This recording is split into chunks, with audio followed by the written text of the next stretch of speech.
good morning, and everything is awful.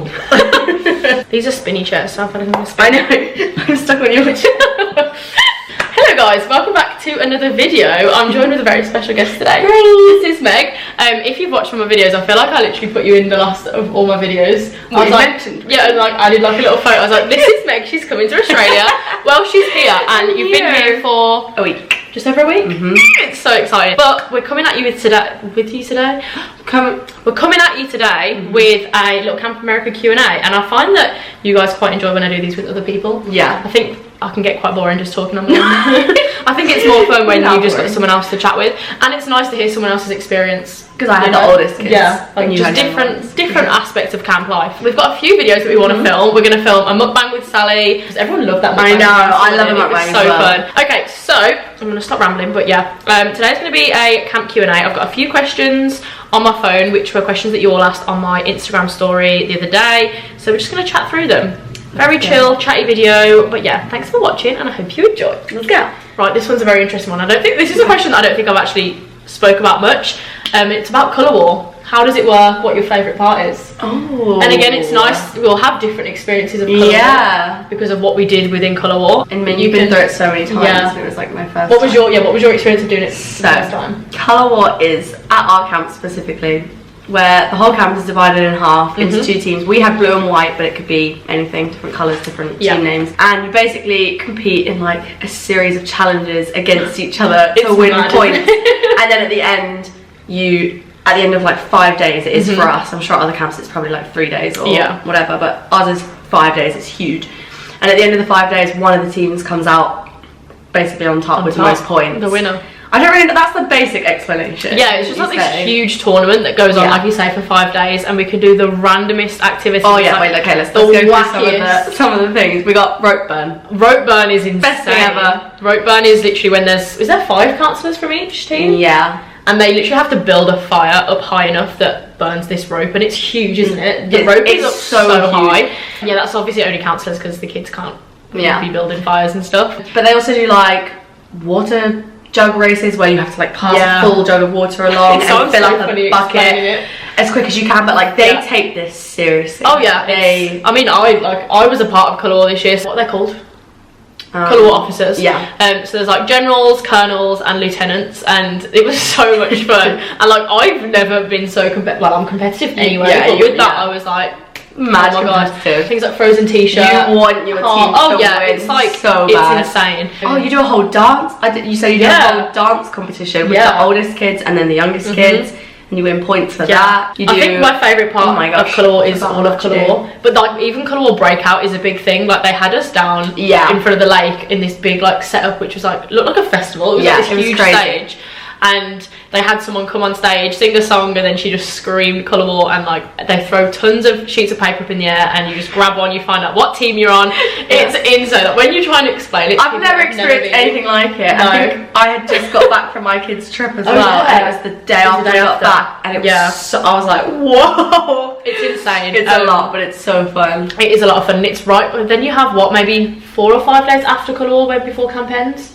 I think colour war ended on the Tuesday and we left on the Saturday. So yeah, like 4 or 5 days, So then colour war's like your big last activity, last event, and then you'll have like more of your downtime days, like packing, like just chilling out. Colour war's fun as well because it's like a last chance to like get closer with people that you haven't had a chance to get closer with, because it's all different divisions mixed together, and so I would be with sort of more not head stuff, but stuff that were sort of higher up than I was. And you do mix a lot in school, which is nice, and with boys side more as well. It's so exactly. I got so close to so many of them because you just then put in an environment where you do have time to talk and like do activities and it's different activities too. Like kids like cooking. Oh yeah, a cooking competition. I know one of my kids did that and she loved it. Honestly, the activities in colour, I'd love to know how they come up with them because they're incredibly. I don't know how they do the point system either. The points is mad. So confusing. But yeah, colour war will be slightly different at every camp. Yeah. But that's kind of normally how it is. It's a big event at the end of the summer where normally you just split into 2 teams. It could be different, but it's a lot of fun. It is a lot of fun. Very competitive. Do cleaners clean the bunk toilets or do counsellors? Now this is something again I haven't spoke about in terms of cleaning the bunks. And the cleaners would clean the bathrooms and the toilets, but in terms of general keeping the bunk tidy, like that was down to you and the kids. So like we had like a job chart. I'd love to know if you had this in. No, we didn't have No. So we had my girls would not listen to that. We had a job chart, so it was things like some of the kids would have to go and like sweep or go and fetch toilet paper from the HC or like bin bags. Someone would be on music. Like we had different job roles. Like some you had fun ones to make. Oh well, tomorrow I'm on DJ. Like I can control the music. Really good idea. I'm gonna do that next year. Yes, that was a good idea. Yeah, got them like actually doing the jobs as well. But yeah, in terms of actually cleaning, there'll be cleaners that come and do that. Did they have someone come in and spray the books, or were we making that up? Yeah, no, they did. You have to get out of the bunk for like sanitize everything with this like industrial sanitizer. Yeah, it was good actually. It was good. But yeah, you'll be in charge of general cleaning your day to day. Just keep it tidy. The books get messy. Like you have to do the bins. Like you have to take the bins out and stuff. Yeah, and like all the little jobs. Yeah, actually like cleaning wise. Like shower cleaning, like all of that, like that'll be done by cleaners. I think so. Sanitation. Okay, next one. I'm planning on going to camp in 2024. Should I start applying now? I don't think you can. I don't think you can. I think you can apply as early as maybe like September for the following year. So like this September coming 2023, you'll be able to start applying then. Yeah, I don't think like applications don't normally open for years before that summer's been done. You can start like looking at camps, like start researching and see where you want to go. But in terms of applying now, I don't think you can. It's great to be so on the ball and so organised, but you probably won't be able to. And things can change a lot in that time. Like you could then see a camp that you love the look of and you'd rather be going there. So but it is good to be early with your paperwork and stuff. Like just get it done as early as you can. Once you've had your appointment, then you can book your flights, and the earlier you can book your flights, the cheaper they're going to be. So it's so true. Smart. Okay, this one's a cute one. Best conversation starter to make friends. Oh, I don't know what our first conversation was. I remember. Do you? When we were in the lodge, which is like one big bunk. Yes, I do remember. First night. Yeah, I do remember. And we were borrowing something when you were showing us your clothes, like what we should wear. Yeah. And me and Ashia, I went with my friend Ashia, and Vic was in there, and you were just telling us about like you were just like so excited. And I just remember thinking she's like such a ball of excitement, and I was so nervous. And she was just like, oh my god, you guys have to wear this. We have to wear this. No, because I remember where you were sleeping. Yeah. We were in the same like part of the bunk. Like the lodge where we all were was massive. Like how many beds would you say is in the lodge? 45. It's huge, and they put all the female counselors in there at the start, and it was like a giant slumber party. It was so fun. Now looking back, it was fun. At the time, it's quite overwhelming. Intense. I remember where you were sleeping, and I remember coming over because I remember Jamie spoke to you as well. I remember just like chatting. I was like, oh, these girls are like a good vibe. They're a good time. We didn't even answer the question. I'd say good conversation. I feel like what's good about camp is that you can talk about anything, like even just asking, what you're doing at camp, like where are you from, how old do you want to be with? Like conversations start really, really easily. To the point where you don't even need to think about what to say. And it's easy to chat with like returners and newbies alike, because when you're chatting to a new person, you're in the same boat, and you're like, oh, what do you want? Like I've never done this before. Like isn't this like kind of crazy? Like that's I feel like how a lot of conversations are. Like where are you from? Because you'll find out a lot of the time, especially with like international stuff, you might have something in common with them, or you might have been to the same place as them, or be from the same place as them. Like there's a lot more people from near where I'm from than I thought there was. And then with returners, it's so good because you can just ask them questions. That's like a good thing. It's like, okay, so like what group of kids did you have? Did you like them? Like why? Like there's always things to talk about, and then as camp goes on, you find like you just have more and more to talk about. It's honestly everyone's in the same boat. Like there's never nothing to talk about. Even if you think you're a really shy and nervous person, like just put yourself out there straight away, and even if you have one decent conversation, it'll make you feel so much better. Like you're going to be tired when you get there, you might be jet lagged depending on like what time you've arrived, but just go and have like at least a couple conversations, and then I think that's the good thing about orientation as well, is that it throws you into the deep end so early on. We do so many icebreakers, like so much staff training that it gives you the chance to talk. I've spoke about this in a video before, but you know when we said we did the challenge where we had the activity where we had to pick one person and sit next to them in the dome. I love it was so strange. Like I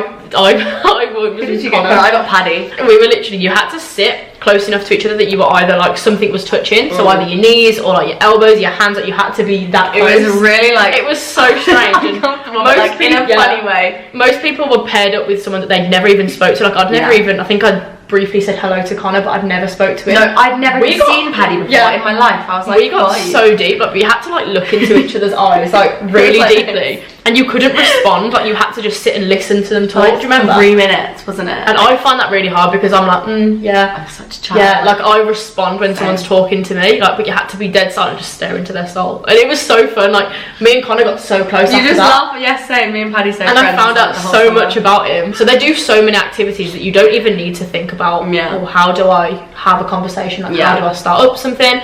Like, you just get chatting straight away, which is so fun. Oh, I can't wait for orientation. Me too. I think I'm excited to see it from a second time around perspective. It's gonna be so and knowing what to expect as well, like having a little idea of orientation is always fun. Okay, next question is total costs to get to camp. And this will be interesting because we went with different agencies. So I went with BUNAC and who we went? INA. Yeah. So I think BUNAC I pay £299 as a returner, and I think as a first timer it's £349, so an extra like £50 if you haven't been before. Yeah. So £299, and then £55 is my police check with Acro. Yeah, that's the same for me. Yeah, and then $160 for my visa. Yeah. And then so that's like what, £120? Yeah. And then I'll do a little side tally of what everything costs. And then however much your health form check costs. See, that really depends the health form check. I didn't pay anything for mine. I paid like 20 quid, but I know people pay like £150. It's ridiculous. I would honestly try like changing doctors first. Well, what I did was I literally booked a doctor's appointment and just got for something like I think I've got like a sore throat or something. I went into the doctors and I was like, oh, like I've got this, can you fill this in? And before I took it in, I filled in everything I could already fill in myself. So like my name, my height, my weight, I filled everything in that I didn't need a doctor to fill in, because they sometimes charge based on how long it would take them to fill it all in and get your details and stuff. So anything you know of already, fill in. And then they only had to fill in, I think it was my blood pressure, and I literally got mine filled out like 2 days before. Did you? I think that was it. So try and do that. Like if someone's trying to charge you like £150, definitely don't pay that. Look into elsewhere. But yeah, that was all the costs really. Your costs were pretty similar then. Yeah, my costs were similar. I think INA fees are a little bit more initially, and then you pay the 160 and the police check. I think it was like 400 and something for INA, like the first time fees. And then whatever your flights are. So I reckon all in all it's about £1,000. It also depends because you have to go to the US Embassy. So if you're far from London, that's your travel obviously costs. Not like it's going to be more money for you. But what's nice is it's spread out. Like you can start and pay your first installment in September and then not book your flights until the following April. Yeah. Like it's spread out. It's not like you have to pay all of that up front, which is good. And then obviously you're earning a salary whilst you're out in America and you're getting paid. So yeah, I'd probably say once that money's gone, it's like, okay, well now I'm starting from the ground, and then anything you earn is like, okay, that's mine. Yeah. Okay, next question. Is it true you need to be 21 to book hotels in America? No. See, I think it is in most places. I mean, I guess because I was 21, I never like looked into most of the ones in Vegas are. Nearly all the ones in New York. Yeah, Vegas makes sense. I don't know if I've ever spoke about this, but my first summer at camp, I was only 19, and camp finished on the Saturday. My flight wasn't until the Sunday, and I hadn't booked anywhere for the Saturday night. I was just like, I'll just book whatever if I can stay at camp for a night. Like, I'll just do that. And then we couldn't stay at camp, and I then was looking at booking a hotel near New York, either near Newark or somewhere, and I couldn't book anything because they're like, you have to be 21. What? And I was stressed. Didn't know that. And the only way I managed to sort it is that I just crashed with a friend that was staying near Newark Airport who was also flying on Sunday, and I just stayed with her, so I couldn't find anywhere to book. Oh my gosh, I didn't know that. I mean, I guess because we were both 21 this summer, it didn't even occur to me that would be a problem. I think it depends. So when you're at camp, staying in hotels or motels is fine. You can do whatever. Is fine because they're local, small ones. They want the business. They're not really going to care. Yeah. But I think big hotels in big cities are going to care more. Hostels as well are fine. Like Airbnbs. Normally, you're normally traveling with a decent group. Like there'll be a decent sized group. Yeah, normally you're not. So there always is going to be someone over 21 normally. And if you're never by yourself. Yeah, never. You never get a minute to yourself. But yeah, hostels. You can stay in hostels under 21. I think it's just like hotels. But even then, some do. Like some are under 21s. Because there have been some that. Did Summer book anything? Did she book Vegas or did Gio book Vegas? Their hotel room. No, but she must have booked some. She was under 21. Yeah, so Summer was under 21, and I'm pretty sure she booked something. So I think it's just dependent on where it is and what hotel it is. Some are, some aren't. So definitely just research into it. But normally it's not an issue because you're travelling with someone that's over 21. But it's definitely something to think about because, like I said, that was a bit of a stressful time for me. And I was like, well, I think hostels are definitely the answer. Yeah, like, not like in New Orleans, we stayed in a really nice hostel. Like a really nice such a cool hostel. So, right, how much money should you take to camp? See, this is a really hard one. I know. I have no idea how much I took. No. And I think as well because once you get there, your spends, well for me they were always quite minimal. Like your accommodation's paid for, your food's paid for. The only thing I was paying was like food and drink on time off. Yeah, and when you have your time off, you want to be able to spend some money. So I would take It's really hard it's so hard because I should have ballparked like how much I think as well it depends on what your travel plans are. Like if you're thinking of coming straight home after camp, you wouldn't need anywhere near as much as someone doing a 30-day road trip from the east coast to the west coast. Because even though you get paid your allowance, like your wage, sorry, you're probably going to want like buffer money either side in case you just splash all your money, because Americans can be quite expensive. Or just safety in case you for some reason get paid less. I'd love to do like a budget video and that's a good idea. I don't know how. I mean, I could. My Monzo says everything when I came back. It was like, you're spending quite a lot less than last month. I was like, yeah, I know. Yeah. I'm back in England now. I reckon you probably need like minimum, I would say like 300 just to be safe. But I think they say $400 is what you need to have to get into the country. Is like that's their. Okay, yeah, I would say like $400 estimate. That's $400, isn't it? Yeah, US dollars. So yeah, about £320 ish. So take as much as you can though. Like if you're able to save and earn and take a lot of money with you, like just because you've got it doesn't mean you're going to spend it. Yeah, so I had loads left over. Yeah, like, from my own savings. It's nice to have that money there. Like you say, you could decide you were going to come home originally, and then you're like, oh, actually, I'm going to do a 2-week travel with these friends I've just met, and it could change completely. So go with an overall. I had no intention of traveling for quite as long as I did and do as many places as I did. For ages. So it's like one of those like. Yeah. You just don't know what's going to happen. And you want the money to initially book flights as well. You don't want to have to wait for your paycheck. You can get advances on your paycheck, but I wanted to wait till the end to just get it all at once, so I knew how much I had. So I booked flights out of my own pocket. Yeah, you want money for that. And then got paid. So we booked like 1 or 2 flights initially, and I paid for them like myself before. Yeah, that's true. So I reckon maybe 500 if you want to be like. How much did you take? Like, I don't know. I think I took like $1.5 grand. But that was like, I never intended on spending like that. Like, I only intended on spending like 500. I don't know. And I reckon I did spend about 500. Yeah. With our flights, with motels. Spending, travelling, I spent... No, I mean like while at camp. Like, the flights that we booked for after while we were at camp. Yeah. You're going to like Walmart, buying food, buying bedding. Essentials, like stuff that you need. I'll leave link down below actually the video I did on the travels, because I put all the costs in there.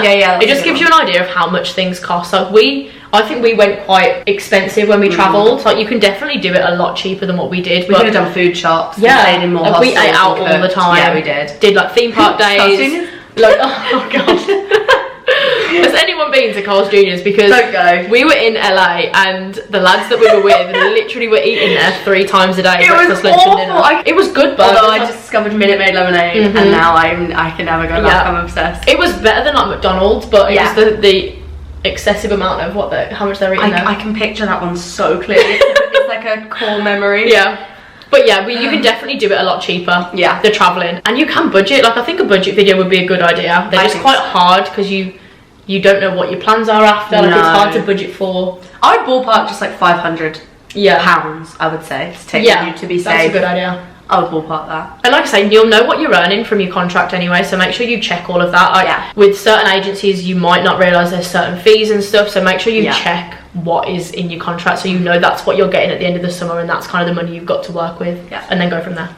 I think is good. Okay, what's the best age to go to camp? This is funny because we went at completely different ages the first time. So like I was 19 when I first went to camp. I was 21. Yeah, so it's really dependent on... Well, how did you feel when you were 19? Like, did you feel like you were grown enough?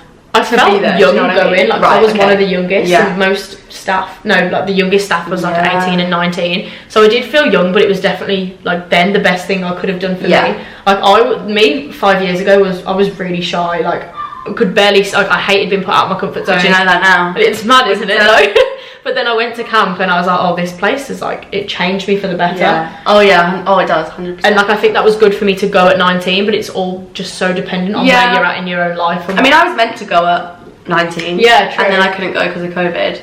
That's so But true. I think looking back, personally, I don't think I was ready at 19. Yeah. Like I think I thought I was ready at the time and I wanted to get out. I think I would have been fine. But I think I would have, like now going at 21, I've been through university, like I feel like I'm like a lot more confident in myself, and I was able to, like I was put with the older kids because they thought I'd be able to handle that, 100%. Whereas when I went before, there's no way I would have been able to do older kids. I would have had to have like freshmen or something. But most counsellors are between the ages of 18 and 27. I think we hire. But like I said, I was 19 and I absolutely loved it. And I had someone else actually ask me, they said, like, do many people go whilst they're at uni? And I think it's a big thing to do whilst you're at uni because you get such a long break off in the summer and you're going back for uni, so it's kind of that little... It was kind of nice, like I knew, like I was going to have such like a fun start, like I knew it was going to be so much fun, and it was, and then I knew I had something to go back for as well, and like I knew I had something to carry on with, because I think, you know, when you finish camp, if you're not doing uni, it's like, oh, okay, like where are we going next? Like, do I go home work? Do I carry on traveling? Do I whatever?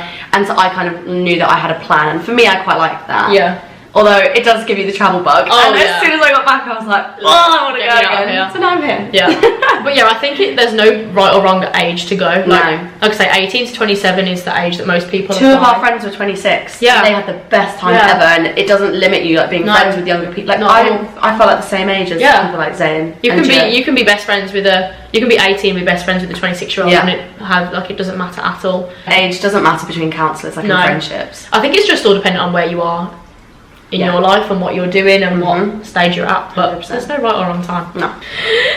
Okay, 2 questions left. Okay. How hard is it to adjust with jet lag? I didn't find it hard. I haven't. And even coming out here, like both of us defeated jet lag coming to Australia. Smashed it.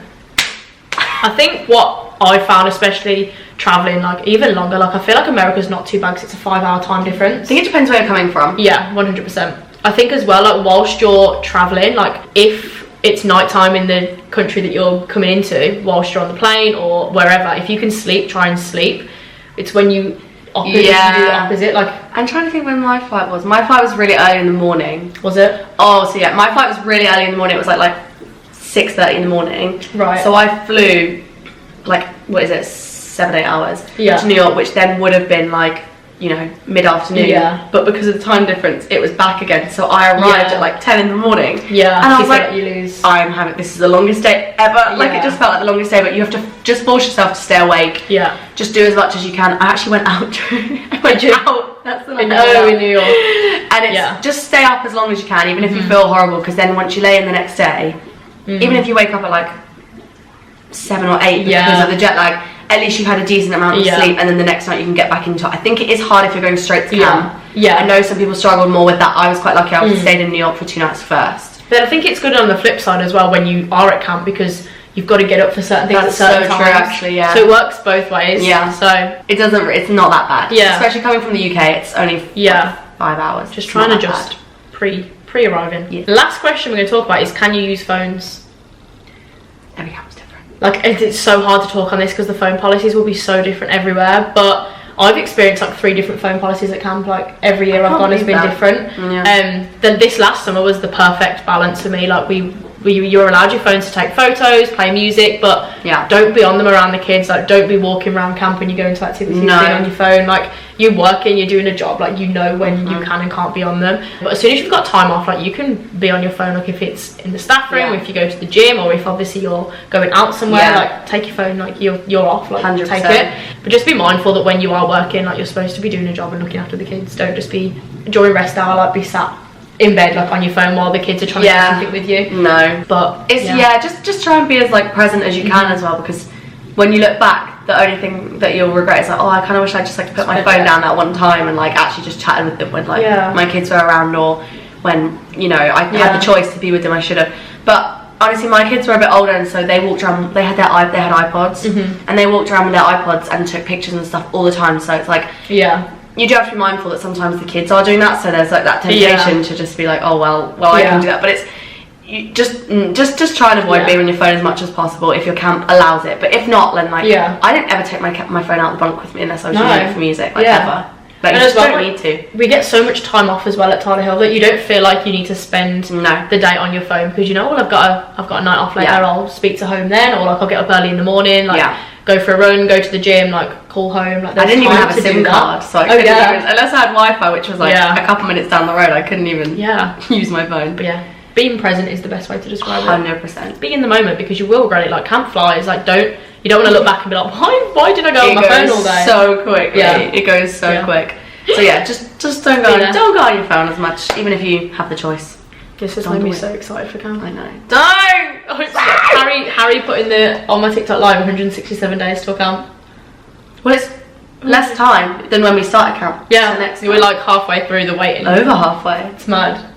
I've been wearing these bracelets for 7 months. I love it. Right, we're going to round off the video here. We do have a few other ones to film.